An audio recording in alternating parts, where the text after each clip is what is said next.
ఒకరోజు సనక సనందనాథులు వైకుంఠానికి చేరుకున్నారు. భగవంతుని దర్శించాలనే అభిలాషతో వైకుంఠంలో చూడవలసినవన్నింటినీ వదిలి చకచక 6 ద్వారములు దాటి 7వ ద్వారం వద్దకు చేరుకోగా విష్ణుమూర్తిలా ఉన్న 2 ద్వారపాలకులు గదలు పట్టుకుని ఆ ద్వారం వద్దనే నిలుచున్నారు. సనకాదులు వారిని లక్ష్యపెట్టగా మిగతా 6 ద్వారాలులాగే 7వ ద్వారం కూడా దాటిపోయారు. దాటిపోవచ్చున్న వారిని చూసి జయ విజయలు అనే ఆ ద్వారపాలకులు విరగబడి నవ్వారు. వారిని తిరస్కరించారు, బెత్తంతో బెదిరించారు. ఎందుకంటే సనకాదులు వయసులో ఉన్నవారే అయినా బాలకులులాగా సంకోచించక సంచారం చేసేవారు. బాలకులులాగానే దిగంబరులుగా ఉంటారు. వారు ఆనాటి వరకు ఆటంకం అనేది ఎరగరు. మహనీయులైన ఆ మహాపురుషులు ఆనాటికి అవమానం పొందారు. వారిలో కోపం రగులుకుంది. జయ విజయులకు శాపాన్ని కలుగజేస్తారు. ఆ శాపం విని గడగడలాడిపోయారు జయ విజయులు. ఉత్తమ దేవతలైన జయ విజయులు నిరాటంకమైన మునుల శాపం వలన తేజస్సు పోయి దీనులై వైకుంఠం నుండి భూలోకంలో పడిపోయారు. దక్ష ప్రజాపతి బ్రహ్మకు పుత్రుడు. అతడు మనువు కూతురు ప్రసూతిని వివాహం చేసుకున్నాడు. ఆమె గర్భంలో అందమైన బాలికలు 16 మంది పుట్టారు. దక్షుడు వారందరినీ పిలిచి, మీరు ఎవరిని పెళ్లి చేసుకుంటారు అని అడుగుతాడు. దితితో సహా 13 మంది కశ్యపుని పెళ్లి చేసుకున్నారు. వారిలో 12 మందికి సంతానం కలగక కొంతకాలం వరకు దితికి సంతానం కలగలేదు. ఒకరోజు అసుర సంధ్యా సమయంలో ఆమె కామంతో భర్త వద్దకు వెళ్ళింది. అప్పుడు కశ్యపుడు అగ్నిలో హోమం చేస్తూ సమాధిలో కూర్చున్నాడు. దితి భర్త వద్దకు వెళ్ళి తనతో మధించిన ఏనుగు అరటి చెట్లు బాధించినట్లు మన్మధుడు నన్ను బాధిస్తున్నాడు. నా సవతులందరూ సంతానము కని సుఖంగా ఉన్నారు. నీ వంటి మహాపురుషుని వద్దకు వచ్చిన తర్వాత కోరిక తీరకపోవడం అనేది ఉండదు. నన్ను అనుగ్రహించి నా కోరిక తీర్చండి అని అంటుంది. అందుకు కశ్యపుడు, ఇది అసుర సంధ్యా సమయము. రాక్షసులు, భయంకరమైన జీవులు, భూతగణములు సంచరించు సమయము. ఈ సాయంకాల సమయమున భూతభావనుడు, భూతపతి అయిన రుద్ర భగవానుడు తన భూత ప్రేత ఘనముతో వృషభ వాహనుడై తిరుగుతున్నాడు. సుడిగాలి రేపిన శ్మశాన ధూళిపడి అతని జటాయువు తీదిప్యమానముగా ఉండును. సూర్యుడు, చంద్రుడు, అగ్ని అనే 3 నేత్రాలతో నీ మరిది అయిన రుద్రుడు అందరినీ ఇప్పుడు చూస్తూ ఉంటాడు. ఇప్పుడు ఇలా చేయడం సరికాదు, ఒక ముహూర్తం వరకు ఆగమంటాడు. భర్త అలా చెప్పిన కామంతో దితి వేశ్యలాగా సిగ్గు లేకుండా కశ్యపుని బలవంతపరిచింది. నిందిత కార్యమునకు భార్య పట్టుదల చూసి కశ్యపుడు ఏకాంత ప్రదేశంలో ఆమెతో సంగమం చేస్తాడు. ఆ కార్యక్రమం అయిన తర్వాత సాయం సంధ్యాదులను ముగించుకొని కశ్యపుడు చూడగా గడగడ వణుకుతూ ఎదుటి నిలిచిన భార్య దితి కనిపించింది. కాలం కాని కాలంలో నా మాట పెడవచేవని పెట్టి నిర్లక్ష్యం చేశావు. నీ గర్భంలో అదములు, అమంగళాకారులు జన్మించి లోకాలన్నింటినీ హింసిస్తారు. దీనులను, నిరపరాధులను బాధపెడతారు, అబలను చెడపడతారు అని శాపమిస్తాడు. దితి పూర్తిగా 100 సంవత్సరాలు నిండిన తర్వాత కమల పిల్లలను కంటుంది. వారు పుట్టడంతోనే భూమి, స్వర్గం, ఆకాశంలో అనేక ఉత్పాతాలు మొదలవుతాయి. భూమి కనిపించింది, కొండలు గడగడలాగినాయి, దిశలు మండినాయి, సముద్రాలు గర్జించాయి. ఊళ్ళ మధ్యలో నక్కలు నోళ్లతో నిప్పులు కొక్కుతాయి. పక్షులు బెదిరి గూళ్ళు వదిలి పారిపోయే విగ్రహములు కన్నీరు కార్చాయి. అలా జయా విజయులు తిథి గర్భంలో జన్మించారు. పూర్వజన్మ సిద్ధమైన పరాక్రమంచే ఉక్కు వంటి శరీరం కలిగి పెద్ద కొండలా పెరిగారు. వారి తలల మీద కిరీటాలు ఆకాశాన్ని అంటాయి. వారి మొలతాళ్లు సూర్యకాంతిని మించాయి. వారు నడిచిన భూమి గిడగడలాడింది.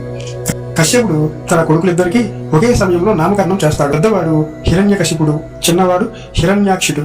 హిరణ్యకశిపుడు బ్రహ్మను గురించి తపస్సు చేసి మృత్యువు కలగకుండా వరము పొంది విజృంభించి లోకపాలకులతో సహా ముల్లోకాలను తన వశం చేసుకుంటాడు. అతని తమ్ముడైన హిరణ్యాక్షుడికి యుద్ధం అంటే ప్రాణం. తనతో సమానంగా యుద్ధము చేయి వీరుణ్ణి వెతుకుతూ ఒకరోజు స్వర్గలోకంలో ప్రవేశిస్తాడు. హిరణ్యాక్షుడిని చూసి దేవతలు పరుగులు పెడతారు. అలా పారిపోయిన దేవతలను చూసి గర్వంతో మరింత పొంగిపోతాడు హిరణ్యాక్షుడు. భయంకరంగా కేకలు వేస్తూ సముద్రంలో దూకి కెరటములను చితక్కొట్టి వీర విహారం చేస్తాడు. జలచరములు భయపడిపోతుంటాయి. హిరణ్యాక్షుడు తన ఊపిరితో ఉప్పెన పుట్టించాడు. ఎన్నో సంవత్సరాలు చంద్రులు తొక్కుతూ సముద్రాన తిరిగిన తర్వాత వరుణదేవుని రాజధానిలో ప్రవేశించాడు. హిరణ్యాక్షుడు తన ఇనుప గదతో నగర ద్వారములను బద్దలుగొట్టి వరుణదేవుని చూసి విరగబడి నవ్వుతూ పరిహాసంగా నమస్కరించాడు.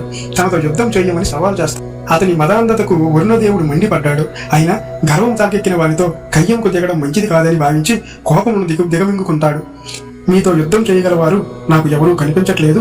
మహాపురుషుడైన విష్ణువు నీతో యుద్ధానికి సరైన వాడు, అతని వద్దకు వెళ్ళామని అంటాడు. బ్రహ్మ అగాధమయమైన నీటి అడుగున భూమిని చూసి ఇప్పుడు నేను ఏమి చేయాలి అని ఆలోచిస్తుండగా అతని ముక్కు పుటము నుండి బొటన వేలంత చిన్న వారహం బయటికి వచ్చి చూస్తూ ఉండగానే పెద్ద ఏనుగంత అయి ఆకాశానికి ఎగిరింది. వారాహ రూపంలో ఉన్న శ్రీమన్నారాయణుడు కొండంత పెరిగి దిక్కులు బద్దలు కొట్టినట్లు భయంకరంగా గర్జించాడు. నీళ్లలోనికి ఉరుకటానికి తోక మీదకి ఎత్తాడు. భయంకరమైన వడితో ఆకాశానికి ఎగిరాడు. డెక్కలతో మేఘాలను విరజిమ్మాడు.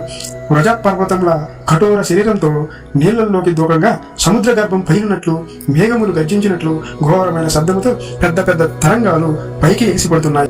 డెక్కలతో సముద్ర నీటిని అంతటిని చేసి చెండాడాడు. రసాతలము వరకు నీటిని వేరుపరిచి భూమిని కనిపెట్టాడు. భూమిని చూడగానే మెరుపు వలె నీళ్లలో మునిగి తన దంతాలతో భూదేవిని ఎత్తి పట్టుకున్నాడు. సముద్రంలో ఉన్న హిరణ్యాక్షుడు అది చూస్తాడు. వరాహమూర్తి నీటి నుండి బయటికి వచ్చి భద్రమైన చోట భూమిని స్థాపించి తన ఆధార శక్తితో దానిని నిలుపుతాడు.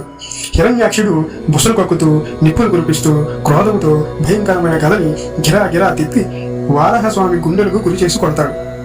వారాహమూర్తి తప్పుకోగా గద పడిపోయింది. మండిపోయాడు హిరణ్యాక్షుడు. గద అందుకొని వారాహం మీదకు ఉరుకుతాడు. అలా ఆది వారాహమూర్తి హిరణ్యాక్షుడు ఒకరినొకరు గెలవవలననే పట్టుదలతో పోరాడుతూ ఉంటారు. ఇద్దరిలోనూ ఉద్రేకం పెరిగింది.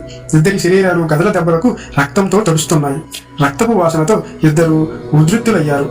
వారాహమూర్తి తన మీదకు విరుచుకుపడుతున్న హిరణ్యాక్షుడి మీదకు లంఘించి నుదుటి మీద కౌమోదితో కొడతాడు. హిరణ్యాక్షుడు దెబ్బలు కాచుకుంటూ తన గదతో వారాహమూర్తిని కొడతాడు. కౌమోదికి త్రుల్లి కింద పడిపోయింది. వారాహమూర్తి చేతిలో ఆయుధం లేదు. అయినా హిరణ్యాక్షుడు వారాహం మీదకు రాలేదు. అతడు యుద్ధ ధర్మం పాటించి ఆగిపోయాడు. వారాహం సుదర్శనం చేపట్టాడు. హిరణ్యాక్షుడు మండిపోయాడు. పెదవి కరిచాడు. అగ్గి కురిపించాడు. తన గదని విసిరాడు. గద వాయు వేగంతో వస్తుంది. వారాహమూర్తి పైకి ఎగురుతాడు. గదను ఎడమ కాలితో తన్ని పడగొడతాడు. మళ్లీ గద తీసి రెప్పపాటులో విసిరాడు హిరణ్యాక్షుడు. విసిరిన గదను పట్టుకున్నాడు వారాహస్వామి. ఈసారి గద అందిస్తాడు వారాహమూర్తి. అయినా ఆ గదని అందుకోలేదు హిరణ్యాక్షుడు. మహాబలవంతుడైన హిరణ్యాక్షుడు బలముతో వారాహం మీదకు త్రిశూలం విసురుతాడు. వారాహమూర్తి సుదర్శనంతో ఆ త్రిశూలాన్ని నరికివేస్తాడు. హిరణ్యాక్షుడు మండిపడి వారాహమూర్తి హిరణ్యాక్షుడి మీదకు ఉరికి గుండెల మీద పిడిగుద్దులు పోస్తున్నాడు. ఆకాశం బద్దలైనట్లుగా సింహనాదము చేసి మాయామయుడైన వారాహం మీదనే మాయను ప్రయోగించి మాయమయ్యాడు హిరణ్యాక్షుడు. తుఫాను రేగింది. ధూళి లేచింది. చీకట్లు కమ్ముకున్నాయి. వడగళ్ల వాన కురిసింది. తరలు విరగూసుకుని త్రిశూలాలు పట్టుకుని లెక్కలేనంత మంది రాక్షసులు కనిపించారు. వారాహమూర్తి సుదర్శనాన్ని ప్రయోగించాడు. హిరణ్యాక్షుని మాయ పటాపంచలయ్యింది. ఉన్మత్తుడైనాడు హిరణ్యాక్షుడు. వారాహమూర్తిని కౌగిట నలిపివేయాలని అనుకున్నాడు హిరణ్యాక్షుడు. వారాహమూర్తిని బిగించి పట్టుకున్నాడు. వారాహమూర్తి హిరణ్యాక్షుని గోవల మీద కొడతాడు. హిరణ్యాక్షుడు గిర్రును తిరుగుతాడు. కనుగుట్లు బయటికి వస్తాయి. కాళ్ళు చేతులు కీళ్లు పడిపోతాయి. మొదలు నరికిన చెట్టులా కూలి పడిపోతాడు. బలగర్భంతో విర్రవీగిన హిరణ్యాక్షుని కళేబరము భయంకరంగా కనిపిస్తుంది. ఈ సంఘటన జరిగిన తర్వాత ఆది వరాహమూర్తి వైకుంఠానికి చేరుకుంటాడు.